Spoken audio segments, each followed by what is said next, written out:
E aí galerinha do YouTube, beleza? Estou trazendo vocês mais um vídeo e hoje estou trazendo vocês Ninja Heroes, né? Eu já tinha trazido ele já um dia, né? Mas aí a minha vila tava bem fraquinha mesmo. Aí com esses tempos que eu fiquei sem postar vídeo, aí eu tava procurando algum jogo pra jogar. Aí eu não achava um jogo bom, né? Aí eu tava olhando uns vídeos aí do canal pra ver se eu tinha jogado algum jogo, né? Que eu me lembro. Aí eu achei Ninja Heroes, né? Aí eu fui começando a jogar. Fui começando a pegar ninja bom. Como essa daqui, esse. Mas esse daqui é o meu mais forte, tá ligado? Esse aqui é o meu mais forte. Esse aqui. E antes, minha vila era bem fraquinha mesmo. Se não me engano, nível 17. Aí a partir dali, eu apaguei a conta e comecei tudo novo. Aí, tô aqui nessa conta.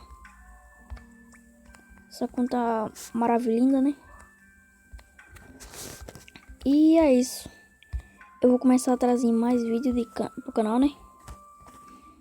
E é isso. Tô começando a juntar os cards aqui do Kakashi. Cadê ele? Aqui, ó. 50 cards. Né? Eu ainda tô aqui. Mas eu tô focando mais nesse hard. Pra eu pegar os cards dele, né? Deixa eu ir um aqui, peraí. Bora um aí. Que eu tô focando em pegar os cards. Por isso que eu não tô indo muito no normal. Essa que eu tô agora aí, essa mulher aí, né? Eu não treino muito ela, por isso que ela é fraquinha. Aí eu tô pensando em tirar ela pra botar outro, né? Quando vier outro ninja bom. E é isso. Será que eu perco ou não?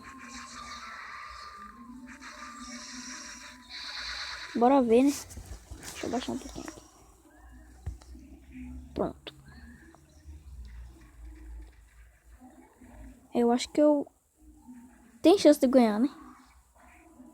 Ou não.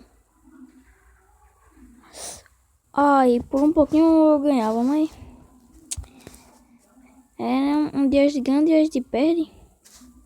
E é isso. Sim, eu tô em dúvida de uma coisa. Nesse negócio aqui, ó. Aí vem aqui, esse baú aqui, ó. Esse baú aqui, classe S. Se eu abrir ele, será que vem só classe S ou vem mais outro? Ou tipo classe A, classe D? Tô em dúvida, né? Pra não ter que gastar isso aí, né? Eu sei que eu não tô com 6 mil, né? Ainda pra comprar ele, mas... um dia já... Coisa de 10 mil e tira essa dúvida. É isso, eu espero que vocês tenham gostado. Se gostou, se inscreva, deixa o like aí, né? E é isso, tchau.